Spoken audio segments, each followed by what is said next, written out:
Hello everyone and welcome to this last session of Unit 1, Module 1, Introduction to Bioprocess Technology. In the previous lectures we have been discussing about what is bioprocess technology, what is bioreactor and different types of bioreactors, raw materials for the fermentation process, solid state fermentation, strain improvement, overview of fermentation process, and we have also been discussing about the parameters and the scale up, important parameters for the successful fermentation process. And in this lecture we'll be discussing about the last concept in the fermentation process, that is downstream processing.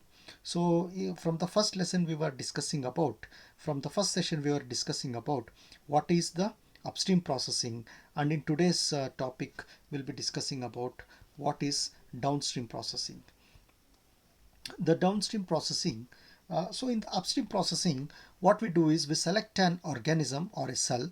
We also select we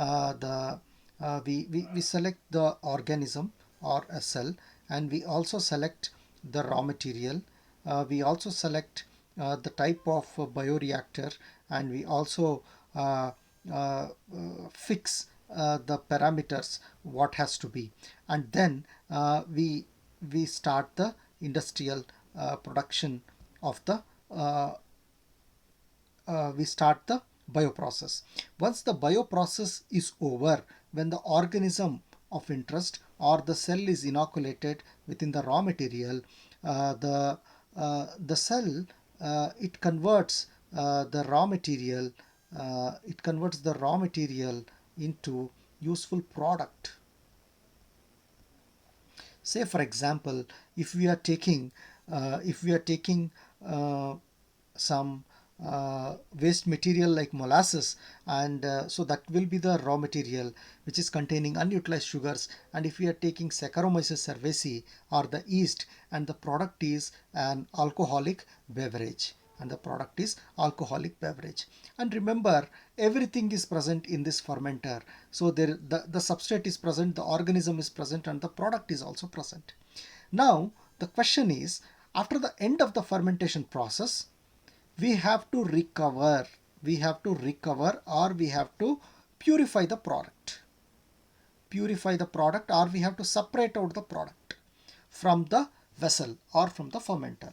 So that process, the removal of the process is called as, or the removal of the product or the removal of the metabolite is a multi-stage operation, and may be broadly divided into the following steps. It has solid liquid separation, release of intracellular products, concentration, purification, and formulation. So these are the 5 broad steps of downstream processing. So downstream processing is all about recovery of our product. It can be a protein, it can be an enzyme, it can be a beverage, it can be food product, it can be organic acid, it can be anything, right? That has to be purified, separated from the raw material, unutilized raw material. It has to be separated from the organism. Unnecessary everything should be removed, and that product has to be filtered out, and it has to be purified, and there are various technologies that are involved in the downstream industrial downstream processing. Right, now let us look into one after the other. Okay, this is the summary of major steps involved in the downstream process. The desired product the desired product is present in the cultured broth. I mean, the desired product, so our product can be a vaccine, it can be a protein, it can be enzyme, or it can be organic acid, or it can be an amino acid. It is present in the culture broth. So if this is the fermenter, we had raw material, we had cells, and our product is present within this thing. So we have to filter out this. So first thing what we have to identify is, we have to identify uh, we have to identify okay, whether our product is intracellular whether our product is intracellular within the cell or our product is extracellular present outside of the cell. If it is intracellular, the cell has to be broken down. The cell has to be broken down. The cell has to be ruptured to release the products. So we have cell disruption, physical method, chemical method or enzymatic method that are being used to break down the cell, right? And then if the product is extracellular, there is no issue. If the product is extracellular, no need to break up the cells. We can just filter out the cells. Only then the product will be transferred across the filter and the cells will remain on the other side. So just by physical separation we can remove if the product is produced outside of the cell. So if the product is produced inside of the cell has to be ruptured. The cell has to be ruptured so as to release the content, right? Okay, so if it is intracellular, we have to use to disrupt. So then again it will be continued. The same steps we have to follow. If it is extracellular or intracellular, only in case of intracellular we have to break down the cell to release the products. Then for both it is the same method. Now the broth with solids and liquids. So now the broth is containing, so our industrial broth, it is containing the product, it is also containing the cells, it is also containing the unutilized media, it is also containing the unutilized media which is not being used by the cells. So now the objective is to take out the products outside we have to separate out. We have to separate the product or we have to separate the metabolite, right? Okay. So for this, we go for solid liquid separation, like we can go for filtration or centrifugation, right? So even in centrifugation, we have seen that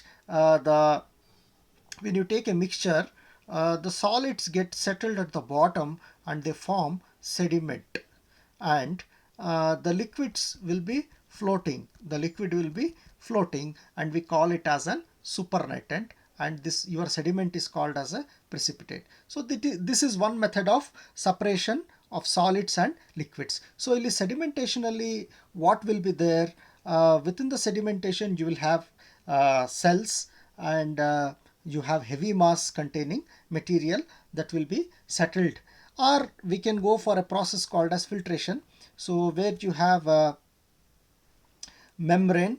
So the size of the membrane depends, you have to select what kind of membrane you are going to use.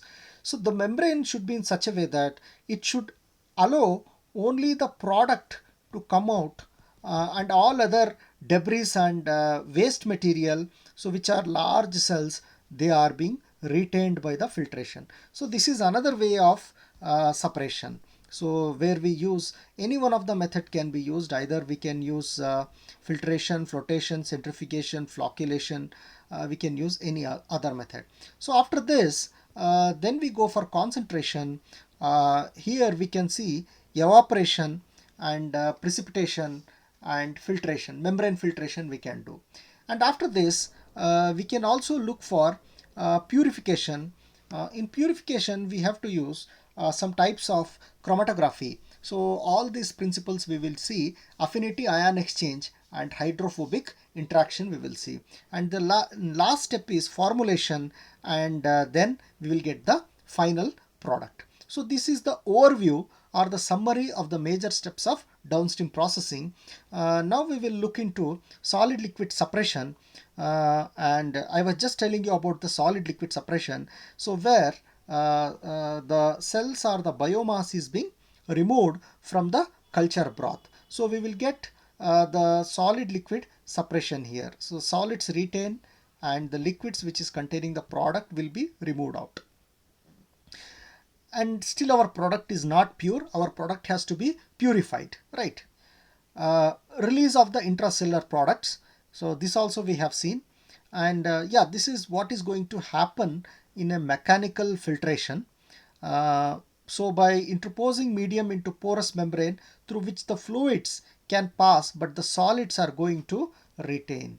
So here you see the large molecules which are red in color.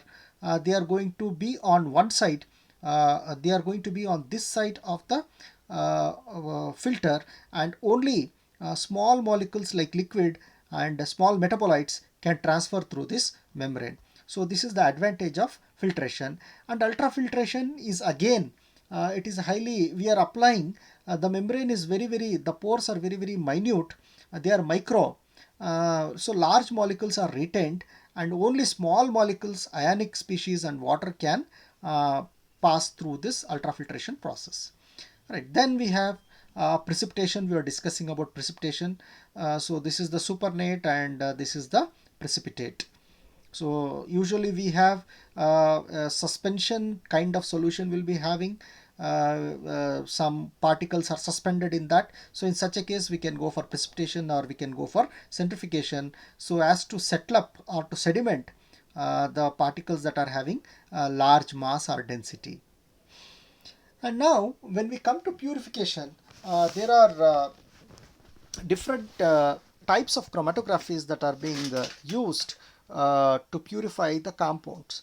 And all these chromatographies, they work on different principles. So, and we should have the idea about the product which we want to purify. We should know a little bit of chemistry of the product or of the metabolite, whether it is ionic, it is charged, it is polar, or it is a protein, or what kind of uh, uh, chemical nature it is. We should have the thorough idea. So then it becomes very easy to purify the product. So if the metabolite is a charged product, if it is a, it can be a positive charge or it can be a negative charge. Right, if it is a charged product, then we can look into this kind of chromatography which is called as ion exchange chromatography. So here the resin is present, the resin is packed into the column, and the resin either can be negatively charged or it can be positively charged. So depending upon, we have to pack the column. So if the positively charged protein binds to negatively charged bead, so here our molecule is positively charged and it is binding to the negatively charged, it is binding to the negatively charged resin. So the resin is negatively charged, so protein is positively charged. Automatically there is a kind of chemical attraction. So both are, so the protein molecule is being retained in the column. It is being retained in the column. So this is how this works. Resin that carries charged functional with groups which interact with oppositely charged groups of the compound are to be retained. And if there are any negative compounds are present, negatively charged compounds, they will not be interrupted. They will have a free flow. They will just drain out. So only positively charged molecules will be trapped into the, or they are being retained into the column. So this is one way of purification if we know the charge of the molecule of our interest. Yeah. Then we have affinity chromatography. This is another kind of chromatography which is highly specific. This is widely used for the purification of proteins. Widely used for the purification of the proteins. So in this, what we have is we have a yeah. So here the matrix or the resin which is packed into the column, it has a special the protein of interest is collected in a purified concentrated form. So it separates the protein of interest on the basis of reversible interaction between it and its antibody coupled to a chromatography bead. So here the we have something called as bead, and the bead is labeled with some kind of antigen or another kind of protein. Right, it is being labeled with some protein. And if our molecule is a antibody, and that has to be purified, so this antibody, when it is being sent, and that antibody comes and exactly binds to this, right, and these antibodies are being retained in the column, and if there are any other antibodies, they will be eluted out. they will be eluted out.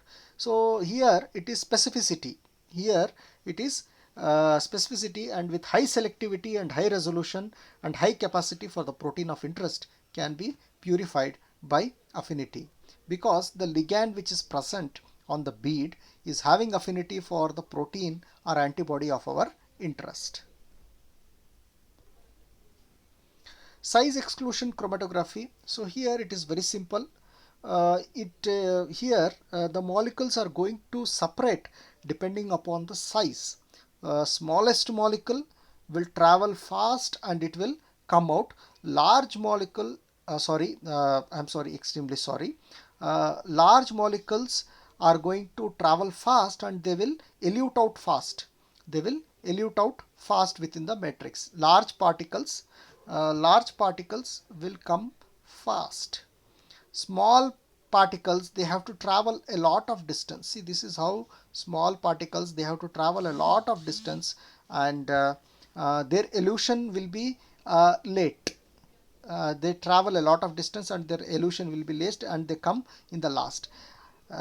In contrast, large molecules, they travel in the in between spaces and they come soon.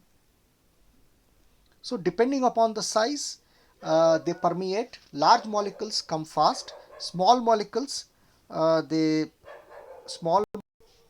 I was telling you that large molecules will elute fast, and small molecules will take a longer time. They will take a longer time.